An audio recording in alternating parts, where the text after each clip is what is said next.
भगवान की कथा कराने वाले वो बड़े भाग्यशाली होते हैं। भाग्योदयेन बहुजन्म समर्जितेन शतशंगमं चलभते पुरुषो यदा वै। आजकल अपने वहां वैवाहिक कार्यक्रमों में लोग ऑर्केस्ट्रा अन्य अन्य कार्यक्रम रख करके अपनी मानसिक विकृतियों को नवता दे बैठते हैं। आजकल बहुत से आयोजन में देखा जा रहा है कि तड़क भड़क में अपने परिवार वालों को विकृति मानसिक पैदा करते जा रहे हैं, लेकिन हमें तो चाहिए कि भगवान की कथा का अनुसरण करनी चाहिए, भगवान की कीर्तन होनी चाहिए और विवाह भी भगवान की भक्ति परक माध्यंत्र के साथ होनी चाहिए। तो वरवधु को आशीर्वाद मिलता रहता है। डॉक्टर श्री सुबोध कांत तिवारी जी के परिवार में हो रहे हैं, आज संपन्न हुए हैं उपनयन संस्कार। 16 संस्कारों में एक संस्कार उपनयन संस्कार। जरा मैं उपनयन संस्कार के बारे में आपको परिचय करवाऊं। आज ये ब्रह्मचारी बटुक जिनके जो संस्कार संपन्न हुए हमारे दाएं बाएं बैठे हुए हैं, उनको आशीर्वाद इस भारतीय सनातन संस्कृति के ज्ञान में किसे प्राप्त हो रही है। डॉक्टर साहब कितने बड़े भागी हैं जिनको भगवान ने सुंदर सुंदर 3 पुत्र रत्न भेंट में दिए हैं भगवान ठाकुर जी ने। अब ऐसे दिव्य सुंदर बालक इस मंच में सुशोभित हो रहे हैं, शोभायमान हो रहे हैं। आज लगभग विगत महीनों से आपने मुझे पूर्वाग्रह किया था कि शास्त्री जी आपकी कथा हमारी वहां होनी चाहिए, हमारे बालकों का उपनयन संस्कार में आप उपस्थित होंगे। मैंने कहा उपनयन संस्कार में तो अन्य अन्य कार्यक्रम होते हैं, माहौल अनुकूल नहीं होता है, लोग तड़क भड़क नाच गाना आदि आदि करते हैं, फिर कथा तो हो ही नहीं पाती है भगवान की। तो नहीं, मैं वैसा तो माहौल बना के ही रहूंगा, पर आपको तो कथा कहने मेरे वहां आनी है। मैंने कहा मैं यदा कदा कहीं किसी बाहर के कार्यक्रम में चला गया और मैं नहीं रहा संजोग से अपने क्षेत्र में, तो बहुत दूर रहूंगा तो नहीं आ पाऊंगा। अतनी मेरा प्रेम है कि आप जरूर कहीं नहीं जाएंगे, आप हमारे कार्यक्रम में आएंगे, तो उनका सच में यहाँ का प्रेम और उनका स्नेह मुझे खींच के लेके चलाया है। इस कार्यक्रम के हेतु है आदरणीय नौशाद खान जी, श्री नौशाद जी इस कार्यक्रम के हेतु रहे जिन्होंने डॉक्टर साहब को पूर्वाग्रह किया। हम लोग के बीच इस भारतीय सनातन संस्कृति के मंच पर एंकरिंग और वक्तव्य स्पीच देने वाले आदरणीय हमारे बंधु राधेश्याम जी, जो आज तक सनातन संस्कृति के बड़े मंच के वक्ता होते हैं, सभी मंच के वक्ताओं के मंच पे आपकी एंकरिंग होती है, मंच संचालकीय कार्य करते हैं और सब लोग आपको साधुवाद देते हैं। आज संतों का आशीर्वाद है कि आपके शब्दों में वो निखार आ रही है, आपके शब्दों में वजन आ रहा है जो, और आप सम्मान के पात्र होते जा रहे हैं और निरंतर संतों का, ब्राह्मणों का, मनुष्यों का, पूर्वजों का आशीर्वाद आपको आगे तक लेके जाएगा। हमारे बीच उपस्थित हैं मंच के संचालन करने वाले हमारे राधेश्याम जी निरंतर, और हमारे वकील साहब बैठे हुए हम लोग के साथ, दो वकील साहब लोग हमारे सब बंधु बांधव हैं, साथ में हमारे बाबू साहब बैठे हुए हैं जो फिल्म इंडस्ट्री में काम करते हैं, काफी रोल ले चुके हैं। ऐसे बहुत सारे बंधु बांधव हैं। इस मंच पर गांधर्व गान करने वाले और गांधर्व गान की विद्या में प्रेरित प्राप्त करने वाले हमारे द्विवेदी जी मंच में मंचासीन हैं। एक बार द्विवेदी जी के जोरदार तालियों से सम्मान चाहिए। आपका मैं पहला शायद एक बार मंच मुझे मिली या नहीं मिली हो, लेकिन आप मुझे जरूर मिले। ये एक माध्यम है।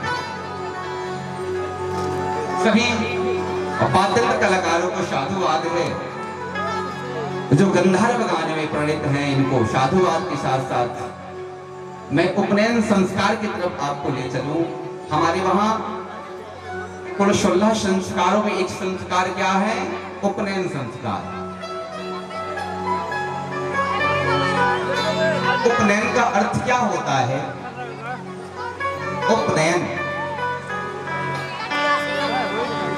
परमात्मा के सन्निकट होना, ज्ञान के सन्निकट होना, उसे उपनयन बोलते हैं। 16 संस्कारों में ऐसा संस्कार जो ब्राह्मण बालक के बच्चों की जनेऊ संस्कार जब हो जाती है ना, उनका नाम होता है द्विज। क्या होता है? द्विज। द्विज किसे बोलते हैं? जिनका दूसरा जन्म हुआ। आज इन बटुकों का जीवन का दूसरा जन्म शुरू हुआ है, इनकी जिंदगी का दूसरा जन्म आज से शुरू हुआ है। अब ये द्विज हो गए, जनेऊ हो जाने के बाद द्विज हो जाते हैं, इनका दूसरा जन्म को द्विज कहते हैं।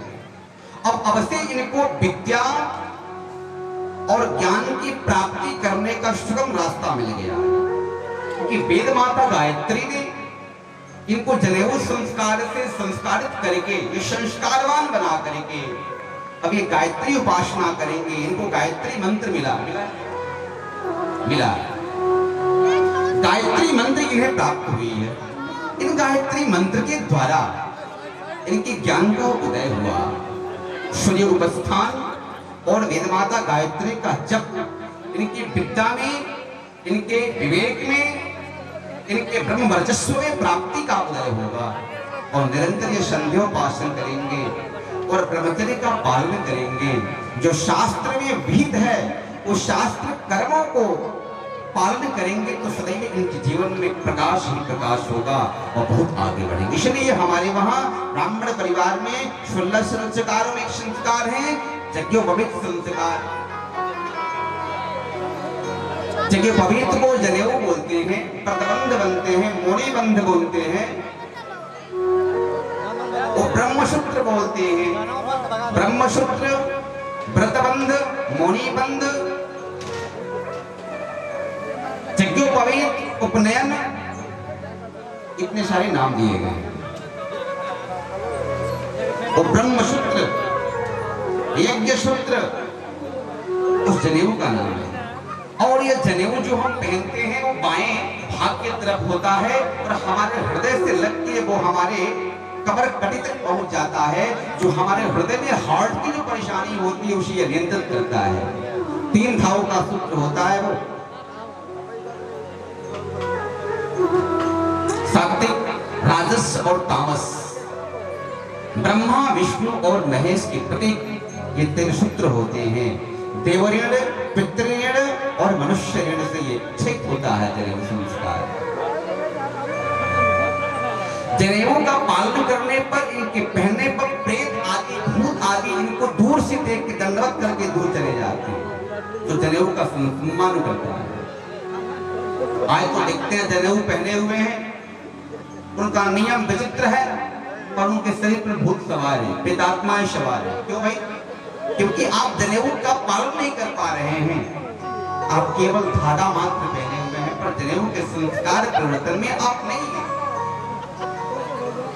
और यज्ञोपवीत संस्कार पहनने वाले के जीवन में जो नियम को अपनाते हैं उनको प्रेतात्मा, भूतात्मा, ऐसे दुष्टात्मा दूर से ही दंडवत करके चले जाते हैं, कभी पास में नजदीक नहीं आते हैं, उन्हें स्पर्श तक नहीं कर पाते हैं। यज्ञोपवीत संस्कार को जब हम अपने कानों में लगाते हैं, ज्ञानम विज्ञान सहितम यज्ञत्वा मुख्य से सुभात, किसी भी ज्ञान को सुनो तो उसे वैज्ञानिक विधियों से सुननी चाहिए। जनेऊ को अपने कानों में जब लपेटते हैं ना, तो हमारे कर्ण के पास ऐसे के यंत्र होते हैं जो कान दबते हैं, जिससे हमें मल क्रिया आदि करने में सहज प्राप्ति होती है और हम स्वच्छता का परिचय दे पाते हैं। जनेऊ पहनने वाले के जीवन में कभी अपवित्रता नहीं होती है,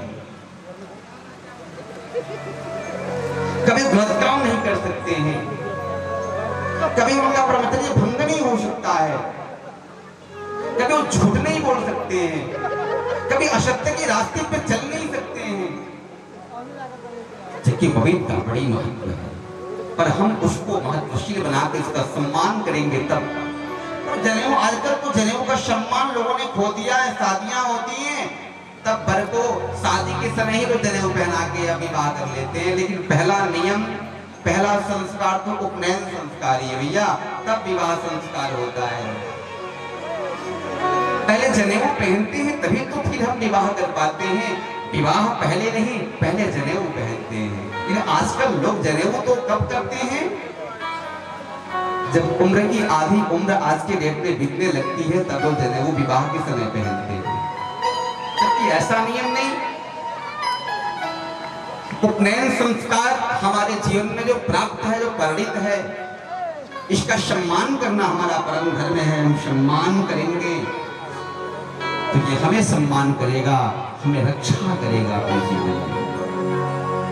आज उपनयन संस्कार की बहुत बड़ी महत्ता है। सनातन संस्कृति में हमें परमोच्च स्थान पर, यदि हम जनेऊ होने के बाद तभी ज्ञान लेते हैं और दीक्षा लेते हैं। जनेऊ जब हम पहनते हैं ना, गुरु मंत्र का दीक्षा लेते हैं और ज्ञान की प्राप्ति करते हैं। और जनेऊ पहनने के बाद हम पाठशाला में पढ़ने जाते हैं। और पहले जब हम पाठशाला में जाते हैं तो वेद मंत्र ध्वनि की शिक्षा अध्ययन करते हैं, क्योंकि वेद की माता है गायत्री। और वेद पढ़ने वाले वैदिक विद्वानों को पहले जनेऊ संस्कार होने चाहिए, तभी वो वेद पढ़ पाएंगे। कोई बिना जनेऊ संस्कार को वेद मंत्र पढ़ना चाहे और वेद का तिरस्कार कर रहा हो, उसको जननी माता कृपा उस पर कर ही नहीं पाती है। इसलिए ब्राह्मण को पहले वेद की तैयारी कब करनी चाहिए, जब तक उसको यज्ञोपवीत संस्कार हो गया हो तब।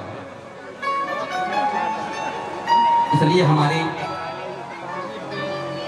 आचार्य विद्वान अपने बटुकों को यज्ञोपवीत संस्कार होने के बाद तब उनको पाठशाला में, वेद पाठशाला में पढ़ने को आदेश देते थे कि भैया आप ज्ञान का प्राप्ति कर सकते हो, जबकि आपका उपनयन संस्कार हो गया है। उपनयन का शाब्दिक अर्थ होता है ब्रह्म के, परमात्मा के, ईश्वर के सन्निकट होना और ज्ञान की प्राप्ति करना। उसी का नाम उपनयन संस्कार है।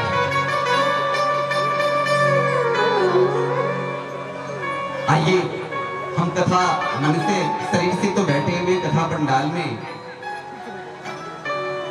लेकिन मन से वृंदावन धाम चलते हैं। और जरा आपको समय तो बड़ा कम है, एक आध घंटे में तो आधे घंटे भगवान की मंचस्थ की भूमिका बांधने में समय लगता है। और एक आध घंटे में कौन सी कथा होगी या कौन सी परिचर्चाएं हो सकती हैं। शास्त्र अनंत है, वेद अनंत है, हरि अनंत, हरि कथा अनंत, नाम भी अनंत है, कथा भी अनंत है। लेकिन एक घंटे में कथा तो भगवान की पुष्टि हो ही नहीं पाती है। आइए हम भगवान नाम कीर्तन के साथ वृंदावन धाम चलते हैं।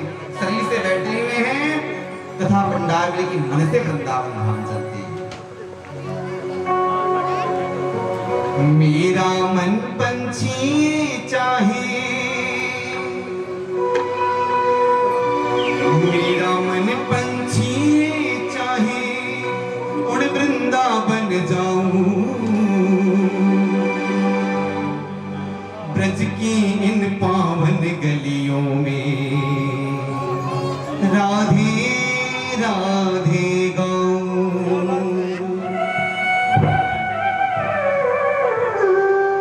दोनों हाथों की सेवा करते हुए ठाकुर जी की पावन कथा में।